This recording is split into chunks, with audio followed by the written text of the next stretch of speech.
Hola a todos, esta es la clase de repaso de fisiología celular y del sistema nervioso. Empezamos.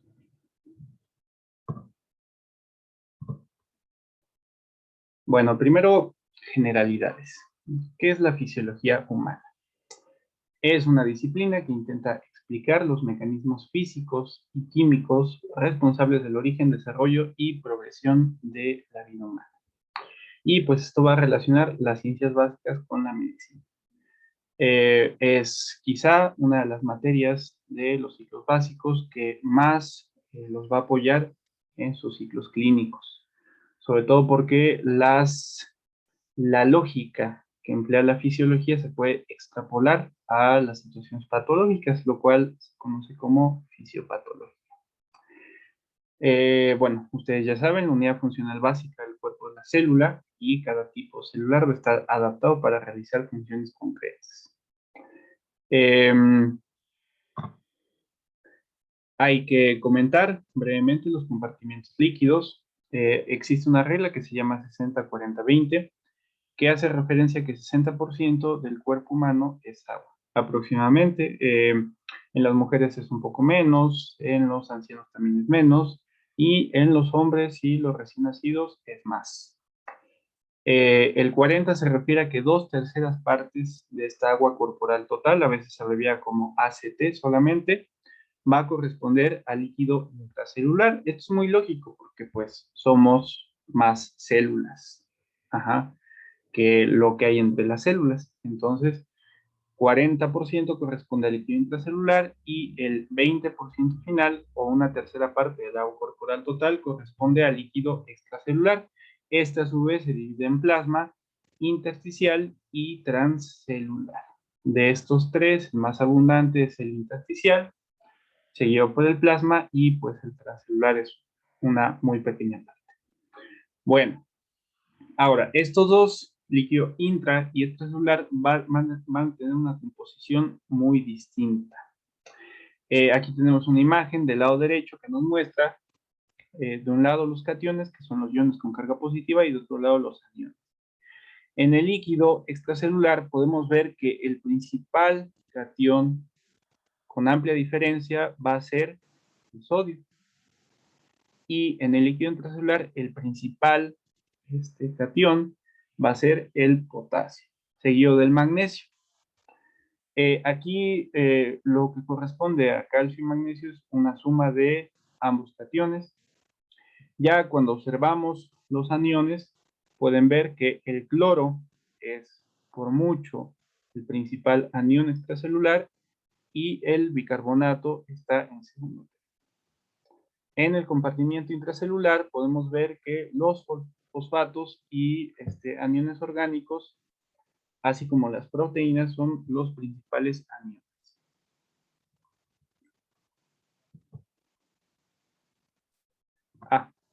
Una de las cosas a mencionar también es que el calcio tiene una concentración intracelular en términos del citosol, ojo, sumamente baja. Entonces va a haber un gradiente también importante de calcio, en donde está principalmente en el líquido extracelular y en los organelos intracelulares, como son las mitocondrias y el retículo endoplasmático. Bueno, para entender la fisiología hay que hablar de retroalimentación. Cannon, hace ya alrededor de un siglo, fue el primero que habló de retroalimentación, de entender los bucles o los mecanismos regulatorios de la fisiología como si fueran sistemas. Estos sistemas de control van a tener tres componentes principales, que es un sensor, un centro de control y un efector. En muchos mecanismos fisiológicos podemos identificar estos tres elementos. Todos estos sistemas de control van a tener como objetivo regular, como un objetivo regular el medio interno, que el medio interno así se le llama líquido extracelular. Y bueno, muchos de estos sistemas, aunque no todos, van a actuar mediante algo que se conoce como retroalimentación negativa. A lo que se refiere este concepto es que el sistema va a responder en dirección opuesta a la señal. Es decir, aquí tenemos el centro de control que emite una respuesta, y esta respuesta va a ser opuesta, va a ser en sentido opuesto o va a tender a disminuir la entrada de la señal original, ¿sí? Vamos a poner unos ejemplos concretos. Cuando aumenta la presión arterial, el reflejo vasoreceptor la disminuye. Entonces, el sentido es opuesto, ¿sí? Si disminuye la temperatura, porque tenemos frío, entonces empezamos a temblar y eso va a incrementar la producción de calor y entonces incrementa la temperatura, ¿sí? Bueno, algunos mecanismos van a funcionar por retroalimentación positiva. En la retroalimentación positiva, el sistema responde en la misma dirección de la señal. Esto significa que si la entrada o lo que percibe el sensor es un aumento, lo que va a generar el efector es un aumento adicional. Como pueden ver, esto solo puede irse incrementando y es una especie de círculo vicioso. Por eso es un mecanismo que no es tan utilizado para la regulación homeostática. Pero hay algunos ejemplos destacados, como son la cascada de la coagulación, el parto, potencial de acción, que lo veremos más adelante, y la ovulación. Aquí hay que comentar el concepto de bucles anidados, que es como un nidito. Entonces, estos mecanismos de retroalimentación positiva están insertos dentro de mecanismos más grandes de retroalimentación negativa. Por ejemplo, la hemostasia, en el caso de la cascada de coagulación, aunque es retroalimentación positiva, sirve para evitar una pérdida adicional de sangre cuando hay la ruptura de algún vaso sanguíneo. Entonces, eso es un bucle de retroalimentación negativa grande que contiene en sí mismo un bucle de retroalimentación positiva. Ok, y luego vamos con este tema muy importante, el transporte a través de las membranas celulares. Aquí solo traigo algunas imágenes. Es quizá uno de los temas más importantes de la fisiología y lo van a ver cuando vean todo. Fisiología renal, fisiología cardiovascular, fisiología respiratoria, etc. ¿Sí? Bueno, el transporte se divide a través de la membrana, se divide en dos tipos principales: pasivo o activo, dependiendo de si utiliza o no utiliza energía metabólica. Está mal decir energía, porque para que haya movimiento tiene que haber energía. Entonces, en el transporte pasivo, pues hay energía, pero es la energía cinética de las partículas, ¿sí? Entonces, lo correcto es decir, si es pasivo, no ocupa energía metabólica, y si es activo, ocupa energía metabólica. Entonces, en el activo, esta energía metabólica se utiliza para mover sustancias en contra de su gradiente, que este gradiente puede ser eléctrico o químico. Y pues en el pasivo, el movimiento se produce a favor del gradiente. ¿Y esto por qué? Porque, y esto tiene relación con las leyes de la termodinámica, una sustancia, una molécula más bien, que tiene una temperatura distinta al cero absoluto, va a tener un movimiento cinético. Este movimiento cinético se considera aleatorio, también se le llama movimiento browniano, y se debe al movimiento de la partícula en el espacio y que ésta va chocando con otras partículas. Bueno, lo que genera entonces es difusión.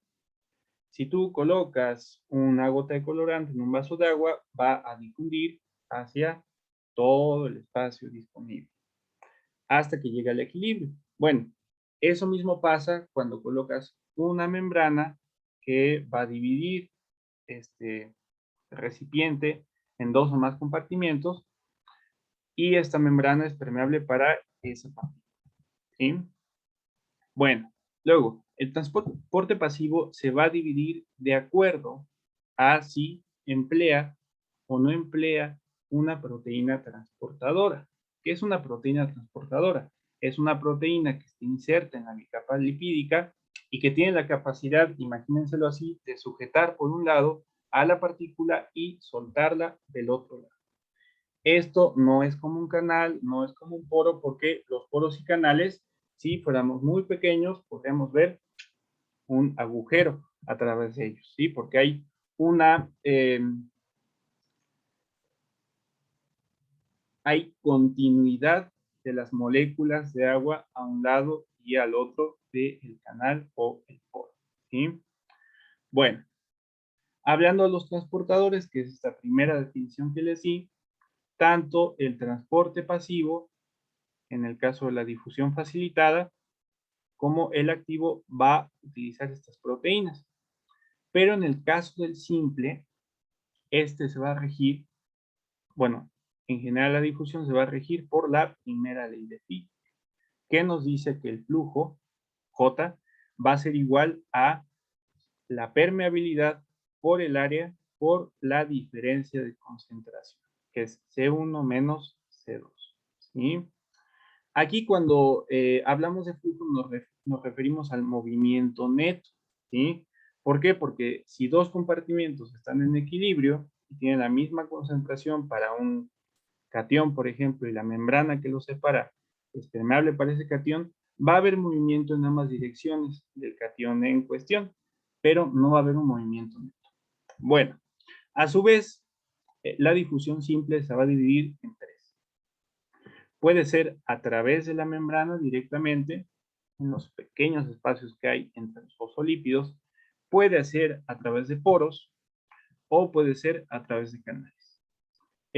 Una definición que me gusta de los poros y canales es que los poros son canales no regulados y los canales son poros regulados. Entonces, ¿cuál es la diferencia fundamental entre poros y canales? Pues que los canales son regulados. Y como son regulados, pues tienen compuertas, por una parte, y estas compuertas pueden ser sensibles a voltaje o a ligando, y también tienen filtros de selectividad, que es que en el trayecto del canal pueden poseer, por ejemplo, cargas que van a limitar el paso de algunas sustancias, ¿sí?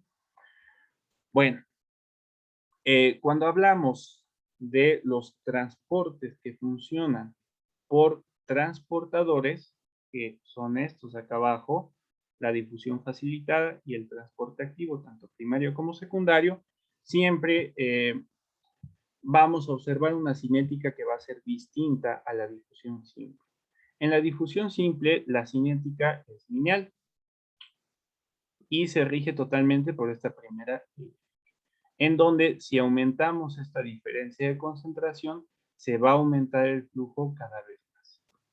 Pero en el caso de la difusión facilitada y el transporte activo, van a tener una especie de meseta que se parece mucho a la cinética enzimática, con una velocidad de transporte máxima. Esto porque en realidad estas proteínas funcionan como enzimas, son enzimas. Solo que en vez de transformar sus sustratos, los mueven desde un lado hacia el otro de la membrana. Bueno, ya. Entrando en el tema del transporte activo, este se puede dividir, habíamos dicho, el transporte activo se llama así porque utiliza energía metabólica, o sea, ATP. Y se va a dividir en primario o secundario de acuerdo a si utiliza directamente o indirectamente ATP. En el primario se utiliza directamente ATP. ¿Eso qué significa? Significa que la proteína es una ATPasa. Entonces, siempre que escuchen ATPasa y se trata de un transportador, significa que estamos hablando de transporte activo primario. También se les llama bombas. Y aquí la más clásica es la sodio-potasio ATPasa o bomba de sodio-potasio. Entonces, ya en su nombre nos está diciendo qué tipo de transporte es.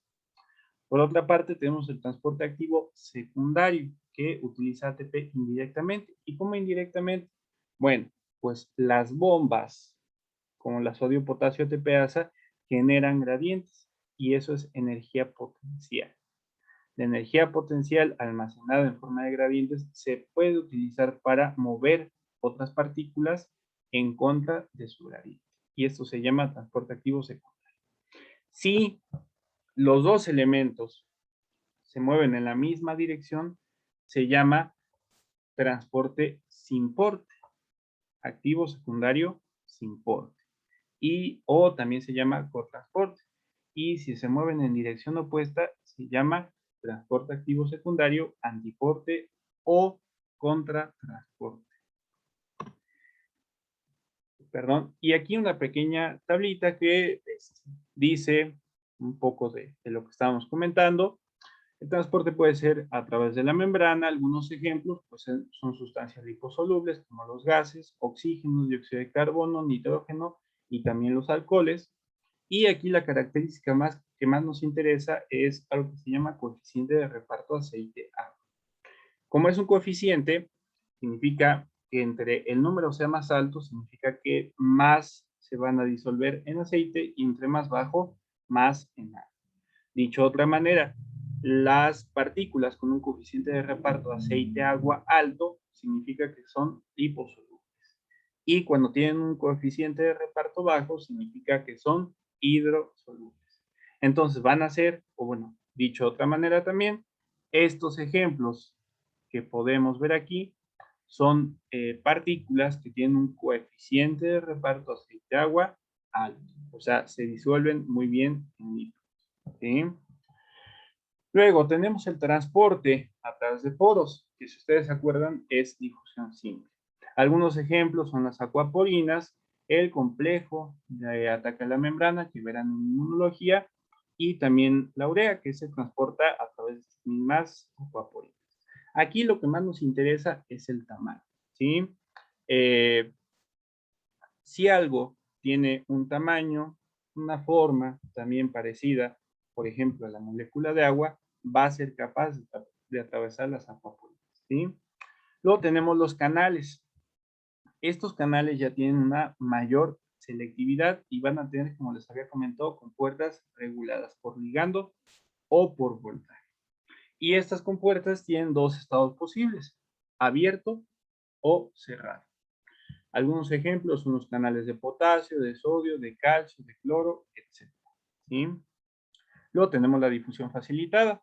El ejemplo más clásico de estos son los GLUTs. También hay difusión facilitada de aminoácidos. El activo primario, en donde tenemos las bombas sodio-potasio. La cerca, que es la bomba de calcio del retículo sarcoplasmático. La bomba de calcio de la membrana. Y la bomba de hidrógeno que tienen, por ejemplo, las células parietales gástricas y que tienen las células intercaladas renales. Después ya hablando del transporte sin porte, hay algunos ejemplos notables como son los simportes de glucosa con sodio, que es SGLT1 y 2. Estos están en los túbulos renales y sirven para que reabsorbamos la glucosa que fue filtrada en el glomérulo. Y también están presentes los SGLT en el intestino para que podamos absorber la glucosa de los alimentos que comemos. También hay transportadores importes con aminoácidos, funcionan para lo mismo, tanto en los túbulos renales como en el aparato digestivo. Y tenemos este también emblemático, el sodio-potasio 2-cloro, que se encuentra en los túbulos renales en la porción gruesa ascendente de la adherencia. Tenemos algunos ejemplos de antiportes, como es NCX, que es un antiporte de sodio-calcio, y ese lo vamos a ver un poquito más adelante para cuando veamos la contracción muscular, y va a servir para sacar calcio del citosol hacia el espacio extracelular en el músculo, particularmente tiene importancia en el músculo cardíaco. Luego, como habíamos dicho, todos estos son por transportadores. ¿Cuáles son sus características? Tienen algo que se llama estereoespecificidad, que se refiere a que van a ser específicos para un isómero de cada molécula. Acuérdense que hay L-glucosa o D-glucosa, por ejemplo, y entonces estos transportadores solo van a permitir el paso de una de ellas. Luego tienen saturación y permiten la competencia, que haya sustancias que compitan por la unión, ¿sí? Les decía, funcionan como enzimas. Ok. Luego, vamos a hablar de ósmosis. En términos coloquiales, la ósmosis significa difusión de agua.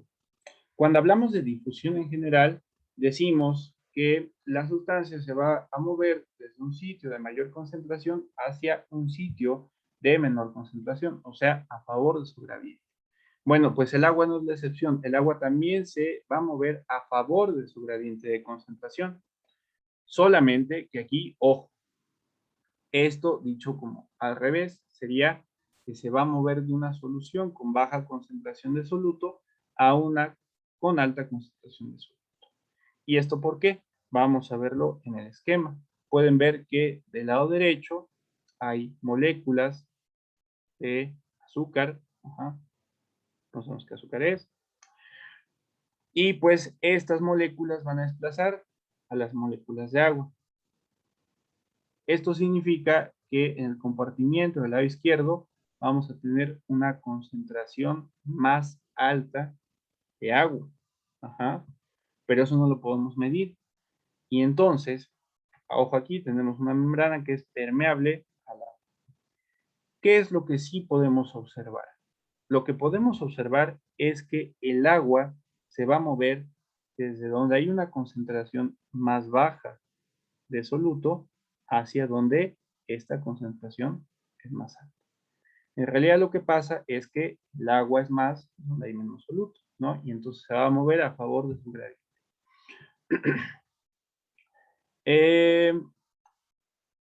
Ahora, ¿cómo medimos esto? Es algo que se llama osmolaridad, que es la concentración de partículas en una solución. Luego, la presión osmótica va a ser la presión necesaria para detener la ósmosis.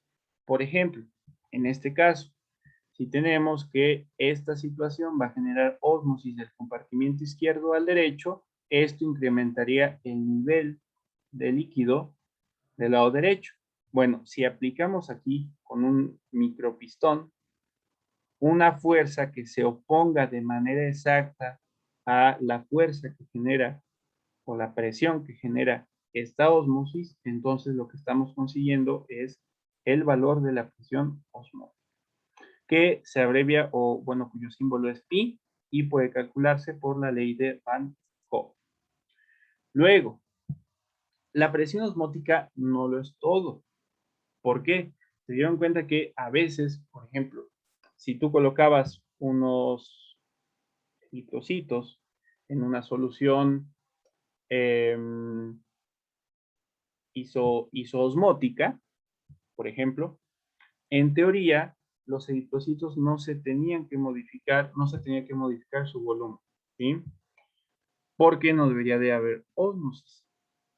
Sin embargo, hay ciertas soluciones que pueden ser isoosmóticas y que generan que el eritrocito se empiece a hinchar, hasta que reviente. Entonces, ¿qué está pasando? Que aunque nosotros medimos la osmolaridad de esa solución y es igual a la del líquido que está dentro del eritrocito, aún así, por algún motivo se está produciendo ósmosis. Y de ahí surge el concepto de presión osmótica efectiva, en donde pi, que es lo que ya habíamos calculado y que tiene que ver con la cantidad de partículas que hay en la solución, se va a multiplicar por el coeficiente de reflexión de esa partícula para esa membrana. El coeficiente de reflexión va a ser un valor entre 0 y 1 que describe la facilidad con que el soluto atraviesa la membrana, en donde les voy a poner un ejemplo concreto. La urea es un soluto que tiene un coeficiente de reflexión cercano a 0. ¿Qué significa? Que no va a ejercer presión. Si nosotros, si nosotros colocamos un eritrocito en una solución isoosmótica de urea, la urea va a atravesar las aquaporinas. ¿Se acuerdan de las diapositivas pasadas en donde la urea es capaz de atravesar las aquaporinas y es parte de la difusión, o se clasifica como difusión? Y entonces, como la urea es capaz de atravesar la membrana de los eritrocitos, entonces no se queda en donde debería de estar para jalar agua y producir ósmosis. En este caso, como son isosmóticas, para que no exista ósmosis. sino que la urea, como es permeable a través de la membrana, va a atravesar, se va a equilibrar y entonces dentro del eritrocito tendríamos todos los solutos que había originalmente más la mitad de la urea, por decirlo así, y en el lado fuera del eritrocito tendríamos la mitad de la urea. Bueno, es un decir, ¿no? Estaría equilibrada la concentración a uno y otro lado, depende mucho del volumen de la solución en donde metamos el. Pero bueno, esta urea con un coeficiente de reflexión cercano a cero no va a ejercer presión osmótica. Por otra parte, tenemos sustancias que son muy impermeables a través de las membranas celulares y entonces van a tener un coeficiente de reflexión cercano a 1. Un ejemplo serían las proteínas, que son moléculas muy grandes, que tienen cargas negativas además, y entonces van a tener una permeabilidad muy baja. Por esta situación, tiene un coeficiente de reflexión alto, que va a hacer que cuando multiplicamos la presión osmótica, la vamos a multiplicar pues casi por 1, para simplificar. Y entonces daría el valor máximo posible de presión osmótica que va a ejercer esta partícula, y entonces vamos a llamarlo así, jala agua. ¿Ah? Bueno, esta presión osmótica efectiva va a ser lo que origina la tonicidad. ¿A qué se refiere tonicidad? Se refiere al efecto que va a ser una solución sobre las células. Una solución que no modifique el volumen celular se llama isotónica. Una solución que hace que la célula se hinche, se llene de agua, se llama hipotónica, porque significa que el agua se está moviendo hacia adentro de la célula. Y una solución que hace que la célula se chupe se llama hipertónica, porque está haciendo que el agua salga de la célula. ¿Sí? Bueno, ahora vamos a entrar a terrenos un poco más escabrosos con el potencial de equilibrio. Esto se define como la diferencia de potencial que compensa exactamente la tendencia de difusión provocada por una diferencia de concentración. Ojo con esto. Y esto se va a calcular con la ecuación de Nernst, que es la que tenemos acá arriba. Bueno, vamos a plantear dos situaciones hipotéticas, ¿vale? La primera situación hipotética, bueno, al lado izquierdo le vamos a llamar extracelular y al lado derecho intracelular. Tenemos un ion positivo, o sea, un catión, que tiene una concentración muy alta de lado y muy baja de este otro. En el siguiente escenario tenemos lo opuesto. Tenemos un catión que tiene una concentración muy baja de este lado y muy alta de este otro. ¿Sí? Entonces, en ambos casos tenemos algo que se llama diferencia de concentración. Esta diferencia de concentración o gradiente va a generar una fuerza impulsora. O sea, este ion va a tender a difundir para equilibrarse. Esta fuerza impulsora la vamos a dibujar aquí como una flecha, un vector, porque tiene magnitud y tiene sentido. Esta magnitud va a ser proporcional a la diferencia de concentración y el sentido pues es a favor del gradiente. Bueno, entonces aquí lo que se plantea, o lo que se planteó Nernst, es qué voltaje tendríamos que aplicar a este modelo con estas concentraciones para que se opusiera de manera exacta a la tendencia a la difusión generada por la diferencia de concentración. Y entonces, por ejemplo, en este modelo, la fuerza que va a oponerse de manera exacta, o sea, una flecha con igual magnitud pero sentido opuesto, va a ser aplicar un voltaje intracelular de más 65 milivoltios. Como hay cargas positivas aquí, entonces esto va a repeler el sodio y va a generar que por cada sodio que entra, porque hay un gradiente de concentración, va a haber un sodio que sale porque lo repele la carga positiva intracelular. Ok. Este modelo que estamos poniendo corresponde al sodio, de hecho.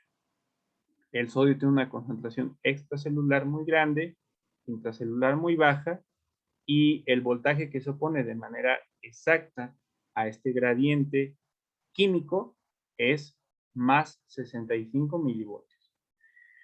Del lado derecho tenemos, pues, lo opuesto. Tenemos un catión que tiene una concentración intracelular muy alta.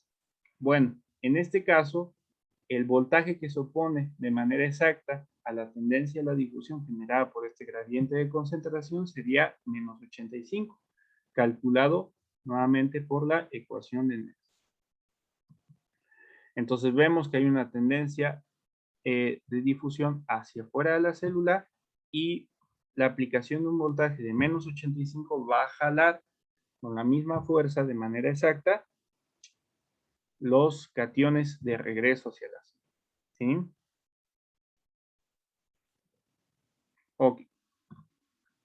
Bueno, basados en esta misma ecuación, en donde vamos a hacer una sustitución de todo esto que se considera una constante 2.3 por RT sobre F, lo sustituimos por 61. 61 se va a multiplicar por el logaritmo, nuevamente, pero ahora de un coeficiente que va a incluir a las concentraciones intra y extracelulares de varios iones. ¿Sí? Entonces, aquí lo que estamos haciendo es calcular el potencial de membrana. Para el caso del potencial de equilibrio, hablábamos de una situación hipotética. Para potencial de membrana, vamos a calcular el potencial intracelular respecto al potencial extracelular, siempre se hace así, real, ¿sí? Hipotético, real. Y entonces, para que sea real, vamos a considerar las concentraciones intra y extracelulares de varios iones, porque una situación hipotética podemos imaginar solamente al sodio, pero aquí van a estar involucrados varios. ¿Cuáles incluimos en la fórmula? Sodio, potasio y cloro. Bueno, esta fórmula que vemos arriba se conoce como ecuación de Goodman-Hudkin-Katz. Aquí, perdón, esta es una D. Esta ecuación va a considerar, como les decía, las concentraciones y permeabilidades de varios iones. Pueden ver aquí que si supongamos que un ion tiene permeabilidad 0, supongamos que, por ejemplo, el cloro tiene permeabilidad 0, que esto se parece mucho a la situación real de la célula.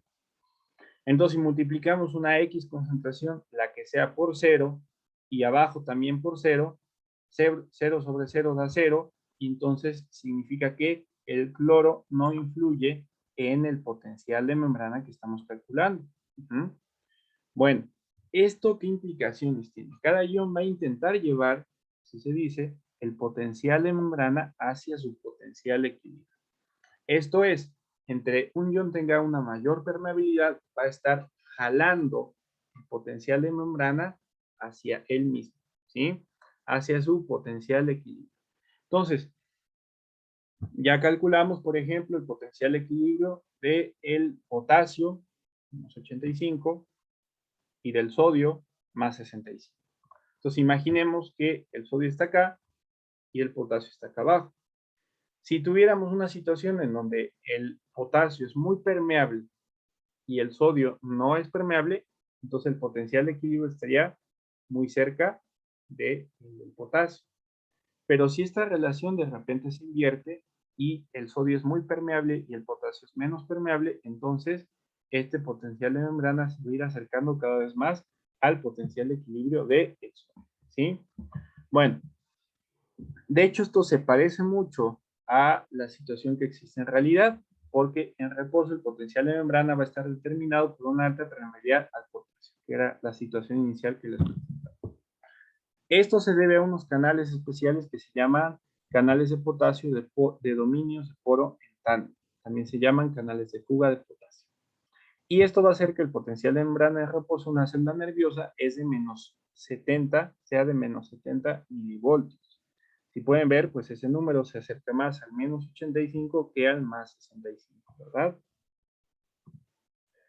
Pero ¿qué pasa si nosotros, entonces ya con la base de esta ecuación de Goodman-Hudkin-Katz, qué pasa si modificamos las permeabilidades? Ojo, fíjense que por la ecuación no es necesario modificar las concentraciones, solo las permeabilidades.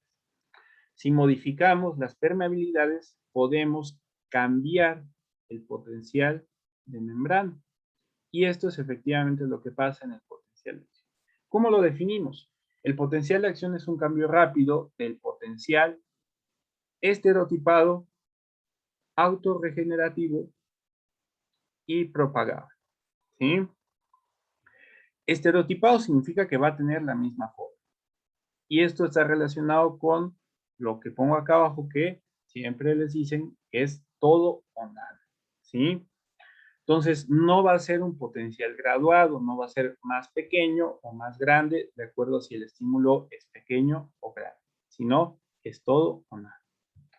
Luego, el umbral de descarga para los potenciales de acción va a ser de menos 55 a menos 65 milivoltios, que es más o menos lo que vemos aquí.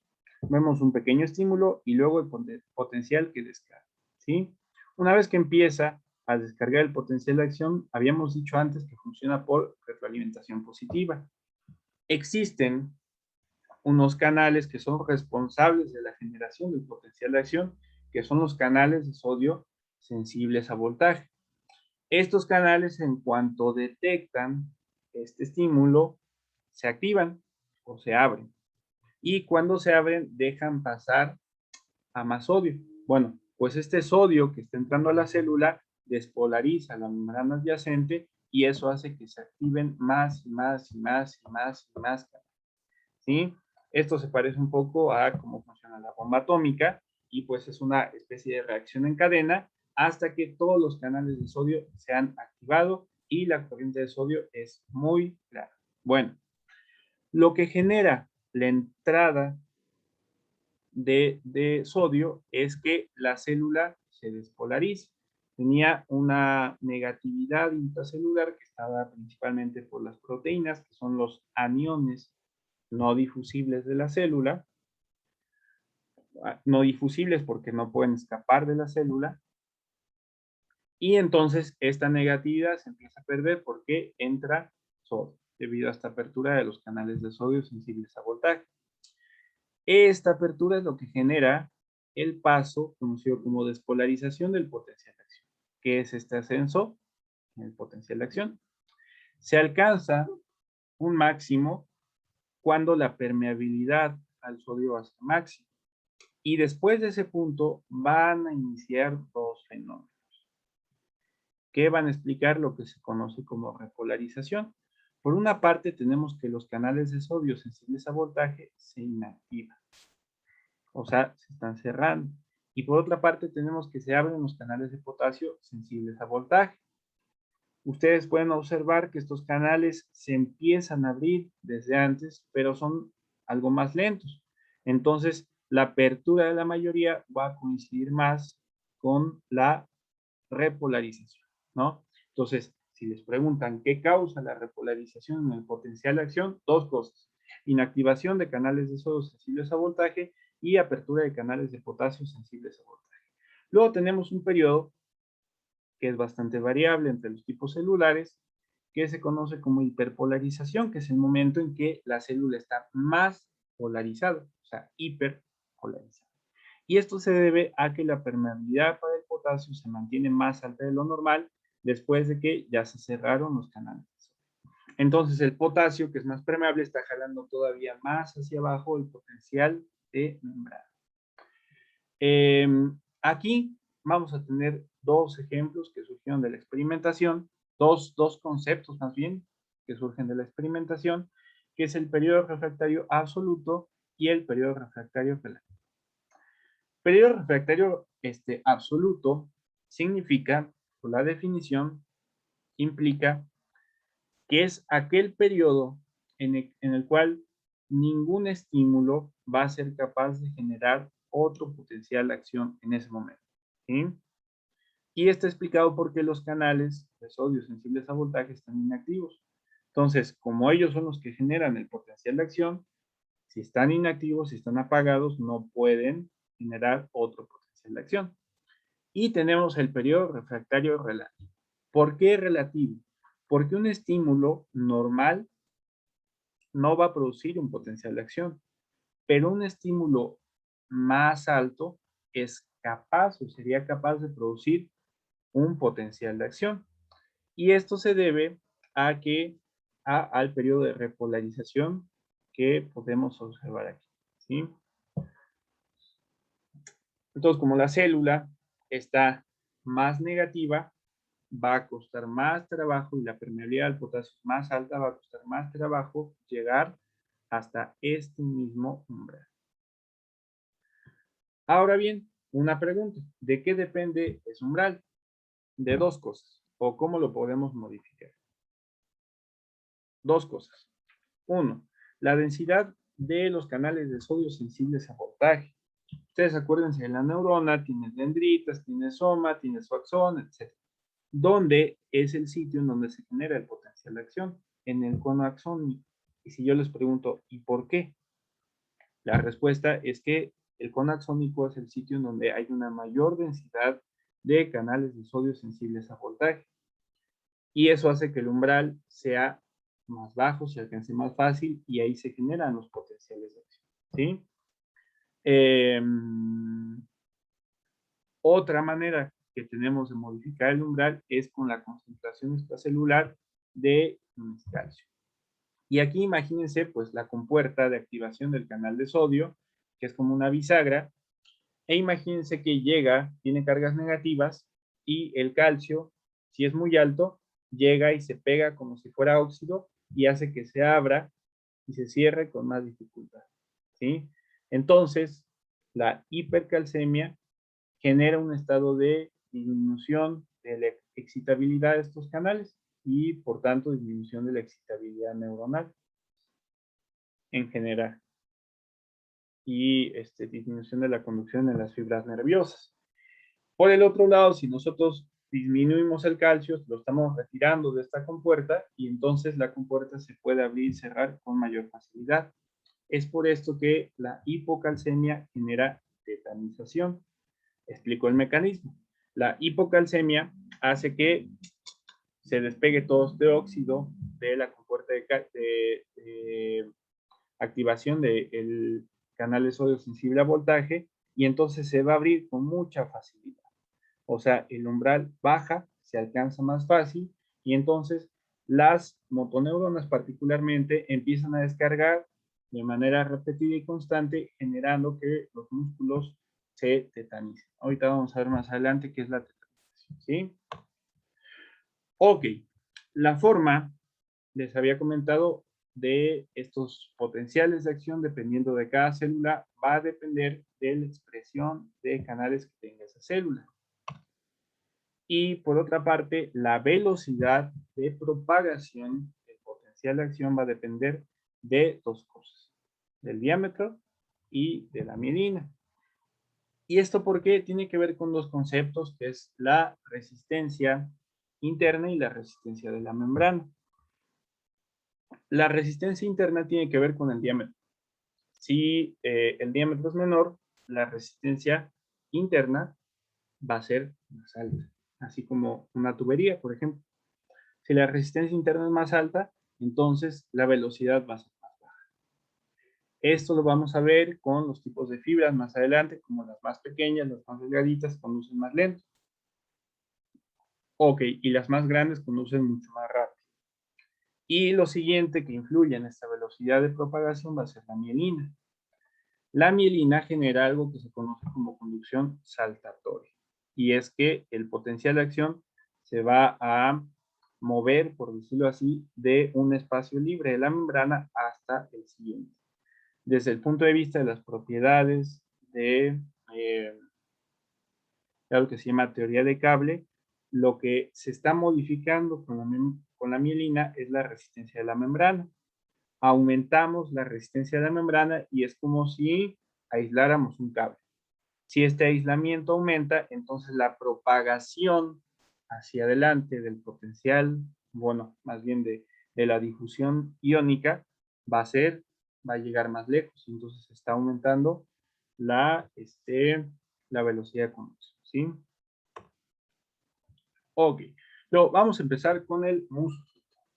La unidad funcional, la unidad contráctil funcional va a ser el sarcómero, que se define como toda esa estructura que se encuentra entre dos discos Z.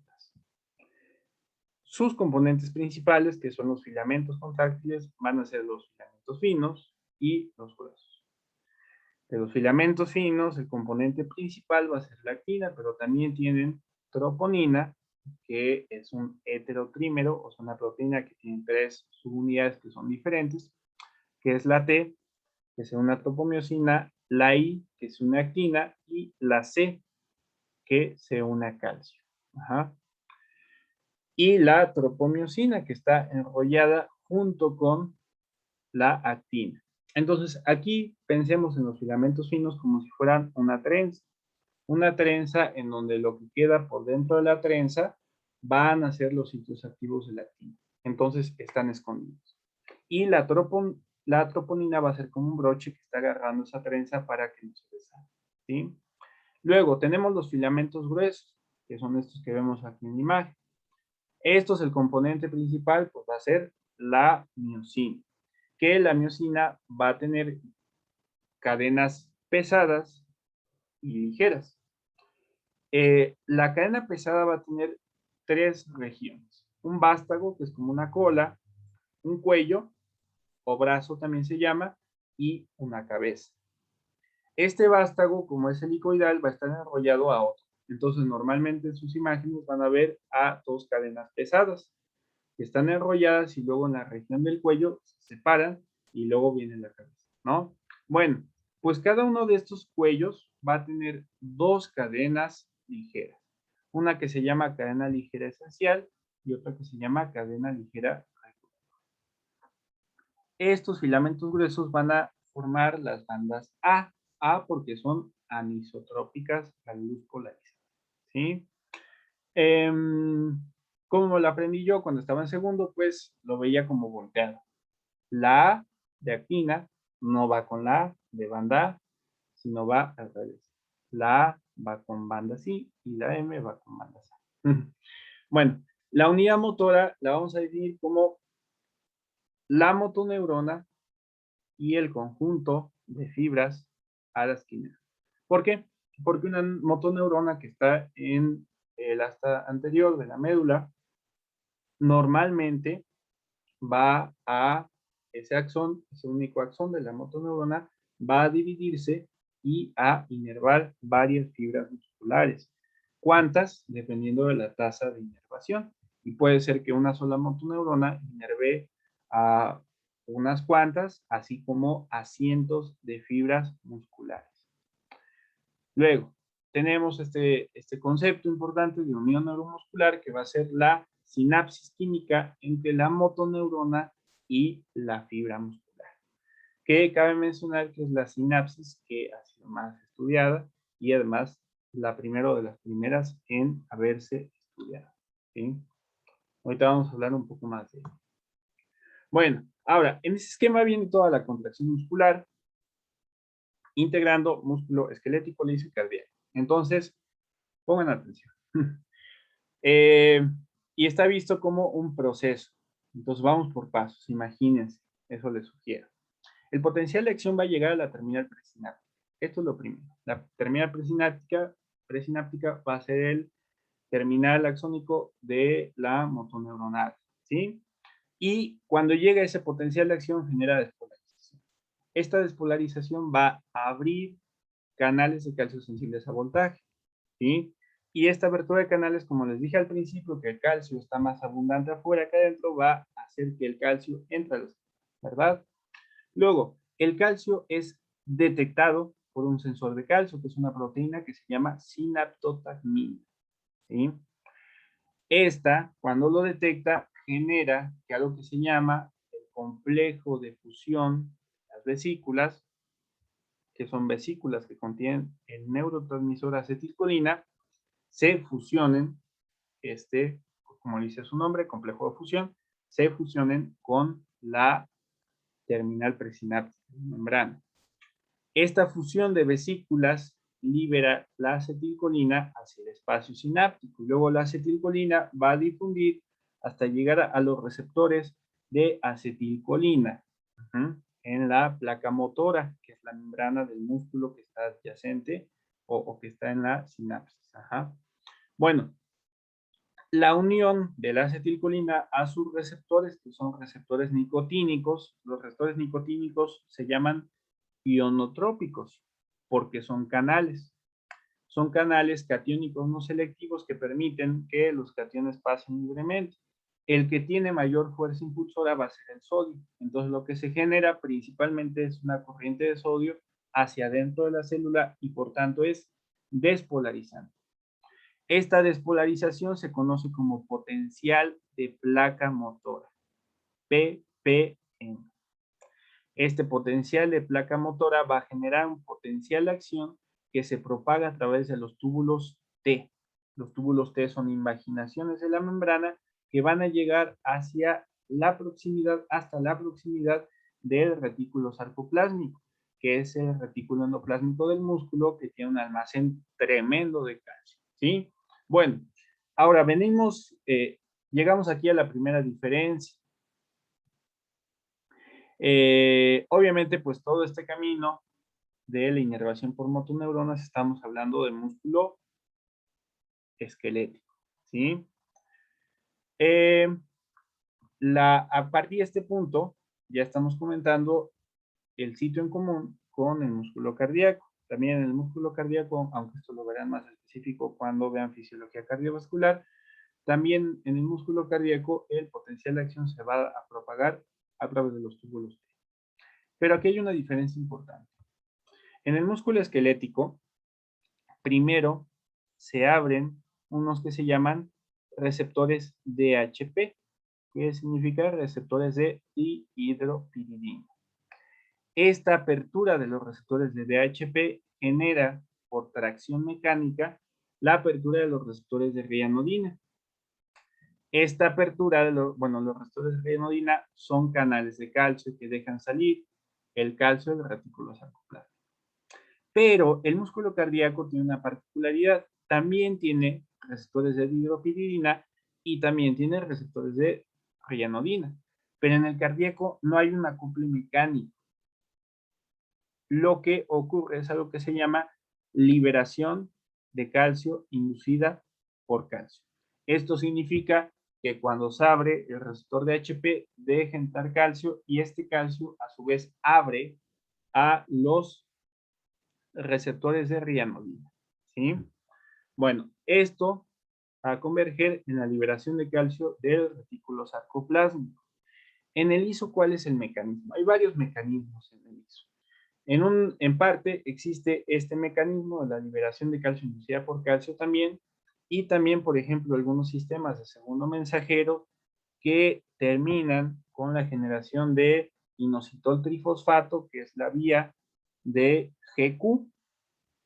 Bueno, pues el receptor de IP3 va a generar la liberación de calcio del retículo sarcoplásmico. Esta liberación de calcio produce un aumento del calcio intracelular, que al final este de aquí es el punto en común que tienen todos los tipos de músculo, que para que haya contracción tiene que haber aumento del calcio intracelular. Ahora, en el caso del músculo esquelético y cardíaco, este calcio se va a unir a la troponina C y esta unión genera un cambio conformacional en la troponina que descubre los puntos activos del área. Por su parte, en el caso del ISO, el calcio más bien se va a unir a un análogo de la troponina C, que es la calmodulina. Se forma entonces el complejo calcio-calmodulina y esto va a activar a la sinasa de cadena ligera de miosina. Esta sinasa va a fosforilar las cadenas ligeras reguladoras y esto va a incrementar la actividad ATPasa de la cabeza de miosina. Acá arriba, en el caso del esquelético cardíaco, la actividad ATPasa de la cabeza de miosina ya estaba alta. Lo que faltaba es que se descubriera el sitio activo de la actividad. Bueno, cuando estas dos cosas pasan, en cualquiera de ambos casos, se inicia algo que se conoce como ciclo de entrecruzamiento, que vamos a explicar más adelante, que es como este ciclo en donde la miosina va avanzando cada vez más y más y más a lo largo de la actina. Y este ciclo de entrecruzamiento va a terminar de dos maneras. Para el caso del músculo esquelético y cardíaco es debido principalmente, pero no exclusivamente, a la cerca, que es esta bomba que va a sacar, bueno, va a meter el calcio hacia el retículo sarcoplásmico, evacuándolo del citosol. En el caso de, bueno, también hay que comentar que hay una bomba en la membrana, y también existe el intercambiador de calcio, NSX, que saca el calcio también del citosol hacia el líquido extracelular y mete sodio. Por eso es intercambiador. Bueno, pero en el caso del músculo liso, va a ser una enzima, la fosfatasa de cadena ligera de miosina, que si teníamos que la MLSK le había agregado un fosfato, pues esta de acá se lo va a quitar. Y en cuanto se lo quita a la cadena ligera reguladora, disminuye la actividad ATPasa y entonces se detiene el ciclo de entrecruzamiento, ¿sí? Bueno, ahora, ¿a qué se refiere este ciclo de entrecruzamiento? Normalmente siempre se inicia en un estado que se llama estado acoplado. ¿Por qué? Porque este es el estado inmediatamente previo a que se una el ATP. Este es el estado, de hecho, que se encuentra en la rigidez cadavérica, en donde, pues, obviamente no hay actividad metabólica, entonces no hay ATP y así se quedan los músculos, la actina y la miosina unidas en estado acoplado y por eso los muertos están rígidos. Pero nosotros que estamos vivos tenemos ATP y entonces el ATP se va a unir. Lo que causa inmediatamente la unión del ATP es la disociación de la actina de la miosina, que se conoce como estado liberado. Una vez que ya se liberó la cabeza de miosina, entonces va a hidrolizar el ATP. Y entonces la energía contenida en el enlace del ATP se va a utilizar para que pase de un ángulo de 90 grados a un ángulo de 45 grados, que se conoce como estado erguido de la cabeza de miosina. Una vez que ya hizo ese cambio conformacional que está cargada, se va a unir a un sitio activo de la actina. Este estado se conoce como entrecruzamiento débil. Para este momento todavía están unidos el ADP y el fosfato inorgánico. Pero un instante después, el fosfato inorgánico se disocia y entonces se pasa a un estado de entrecruzamiento fuerte. Una vez que ya existe eso, como que ya está puesto el seguro y la pistola está cargada, entonces va a ocurrir el golpe de fuerza. Y solo, bueno, en este golpe de fuerza, vuelve la cabeza de miosina de estar 45 grados a estar otra vez a 90 grados. Y después de este golpe de fuerza, se libera el ADP que está unido y pasa a estar otra vez en estado acoplado hasta que se una otro ATP. ¿Sí? Ok, ahora, algunos conceptos de fisiología muscular. Primero, diagrama longitud-tensión, que es este que tenemos acá abajo. Es un diagrama que tiene una jorobita y luego baja y luego sube. Y esta línea se llama tensión total. Es la suma de dos componentes. La tensión activa y la tensión pasiva. La tensión activa se va a deber como tal a la contracción muscular y esto es en relación, el grado de tensión activa es en relación al número de puentes cruzados que se están generando y va a ser máxima a una longitud intermedia. ¿Por qué? Porque si la longitud va incrementándose, entonces son cada vez menos los puentes porque es cada vez menos el grado de solapamiento de las fibras. Y por el otro lado tenemos que cuando esta longitud se disminuye, empiezan a chocar entre sí y entonces la tensión activa que se puede generar también va disminuyendo. La tensión pasiva se va a deber a proteínas elásticas, principalmente el colágeno, y pueden ver aquí que es la curva roja, que conforme aumenta la longitud de esta tensión, la pasiva aumenta. ¿Sí? Luego, tenemos dos tipos de contracción, una que se llama isométrica y otra que se llama isotónica. En isométrica, como su nombre lo dice, la longitud no cambia. Lo que cambia es la tensión. Un ejemplo, una contracción isométrica en la vida real sería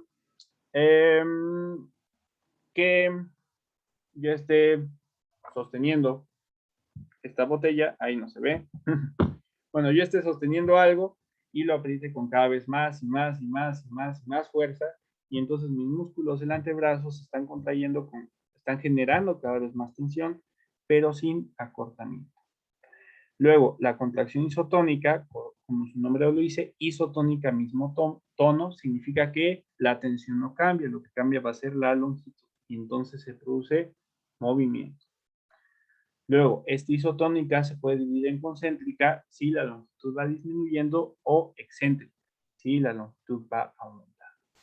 Otro concepto importante que tenemos que mencionar es el efecto Fenn, que es muy sencillo, se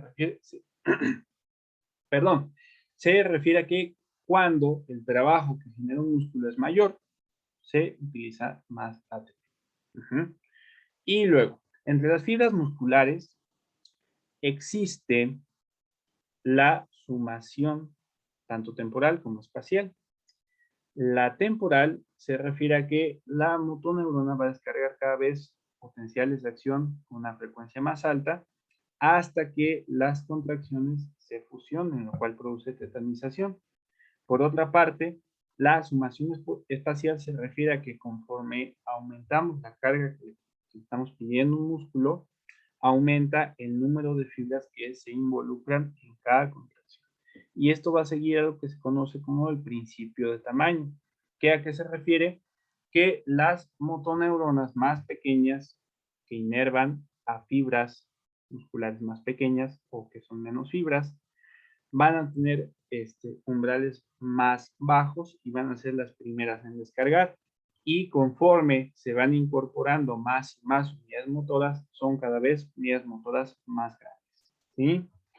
Luego ya por último, puedes mencionar esta clasificación básica de las fibras musculares en tipo 1, tipo 2, o también llamadas lentas o rápidas, ¿sí? Las tipo 1, lentas, tienen un metabolismo principalmente oxidativo y para ocupar un montón de oxígeno necesitan tener una proteína que atrape oxígeno, que se llama mioglobina. Se parece a la hemoglobina y como la hemoglobina también es roja. Por eso estas fibras son rojas.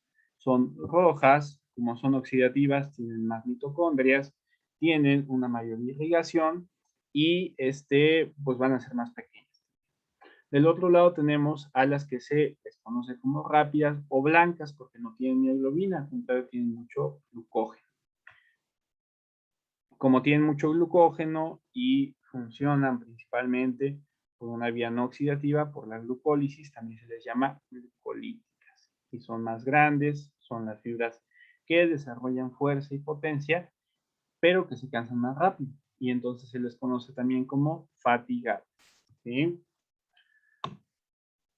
Ok, ahora hablemos un poco de sinapsis. La clasificación básica, fundamental, es que existen sinapsis químicas y eléctricas. Y ahora vamos a mencionar algunas de sus diferencias. Primero, la dirección. En el caso de la química es unidireccional. Está la célula presináptica y la postsináptica, ¿sí? En el caso de la eléctrica, esta se produce a través de uniones comunicantes o uniones gap, y entonces tiene la posibilidad de ser bidireccional.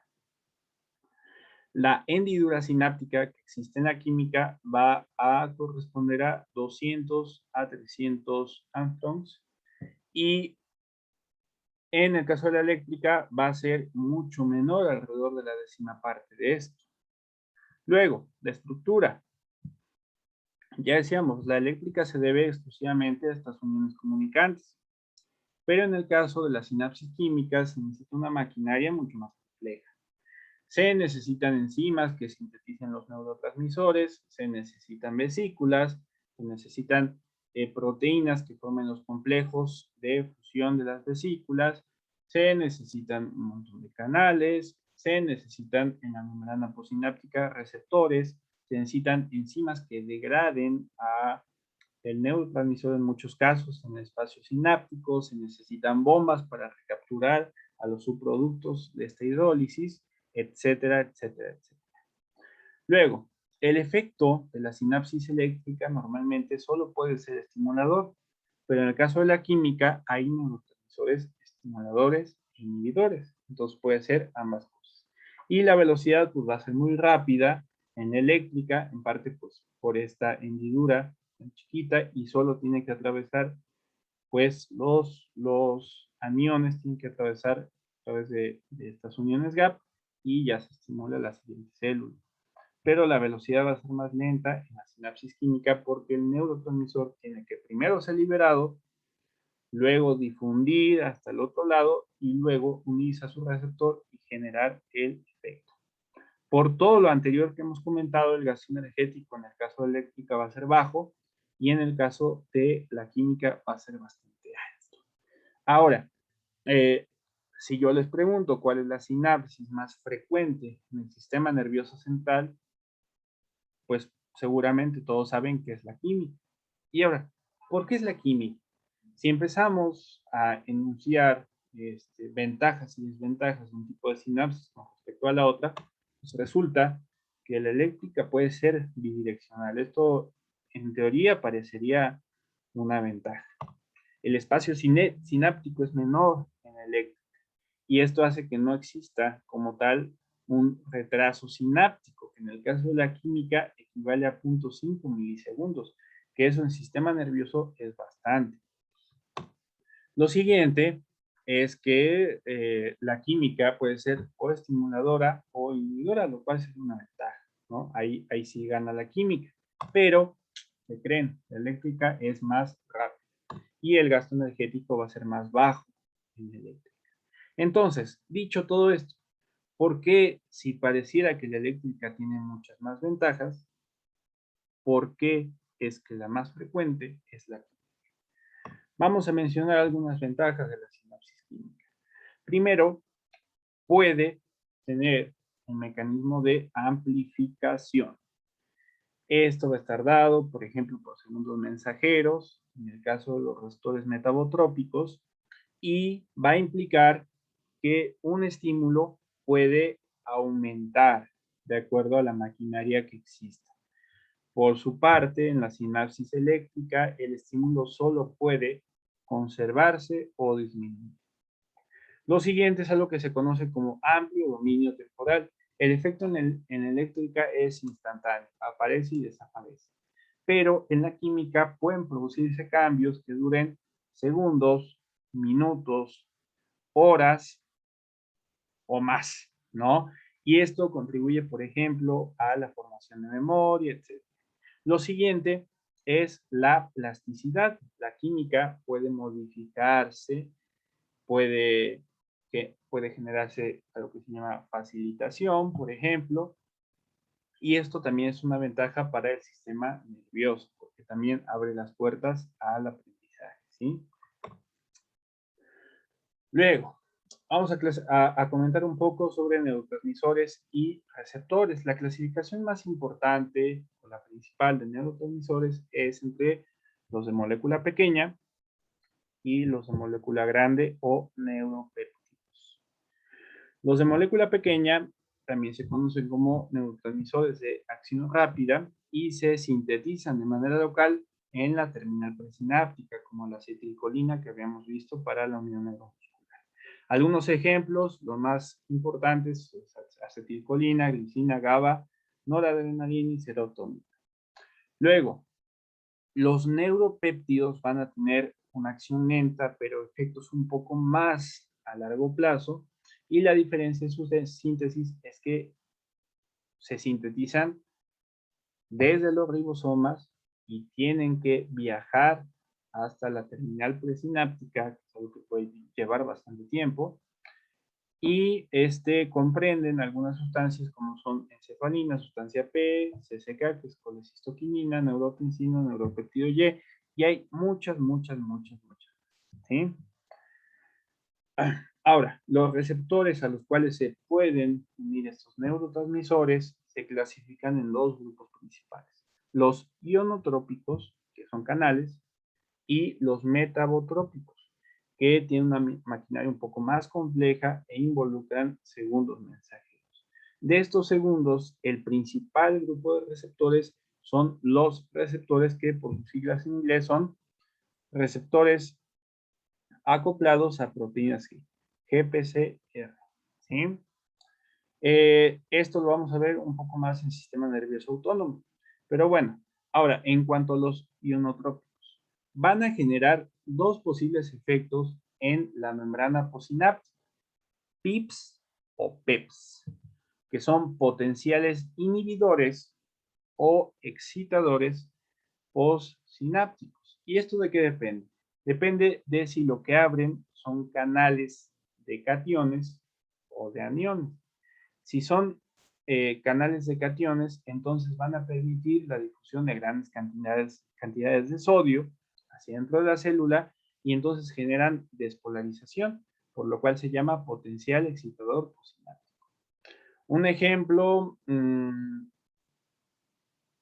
un canal que genere potencial excitador postsináptico son los receptores nicotínicos de acetilcolina. ¿Sí? Y luego tenemos los que generan potenciales inhibidores postsinápticos, que son los PIPs. Ajá. Y esto implica la apertura de canales, muchas veces canales aniónicos no selectivos, que generan una corriente muy fuerte de cloro. También el cloro va a entrar a la célula, pero hiperpolariza a la célula. Y entonces la inhibe. Un ejemplo de este tipo de receptores son los receptores GABA-A. ¿Sí? Los receptores de GABA. Y bueno, estos potenciales inhibidores o excitadores postsinápticos, la activación de una sola sinapsis muchas veces, o la gran mayoría de las veces, va a ser insuficiente para que la neurona postsináptica descargue un potencial de acción. Entonces, van a existir dos mecanismos para que pueda descargar la postsináptica un potencial de acción, que es la sumación espacial y temporal. La sumación espacial se refiere a que una misma neurona tiene un montón de dendritas y en cada una de estas dendritas puede haber un montón de sinapsis y todas estas sinapsis se van a sumar. El efecto de cada uno de los neurotransmisores que se está uniendo a cada uno de los receptores se va a sumar y a promediar en el soma y esto puede llevar a que se alcance el umbral de generación de un potencial de acción en el cono axónico y se genera el potencial de acción y se propaga por el mismo, ¿sí? También existe la sumación temporal, que es que una sola neurona puede estimular muchas veces y se genera un potencial excitador postsináptico cada vez más y más alto hasta que se llega al umbral, ¿sí? Bueno, espero que les haya gustado, todavía nos falta mucho. Lo vamos a continuar en otro video. Vamos a la mitad de la presentación aproximadamente. Y pues se los paso pronto, el siguiente video. Quedo pendiente con ustedes para cualquier duda o comentario, ¿sí?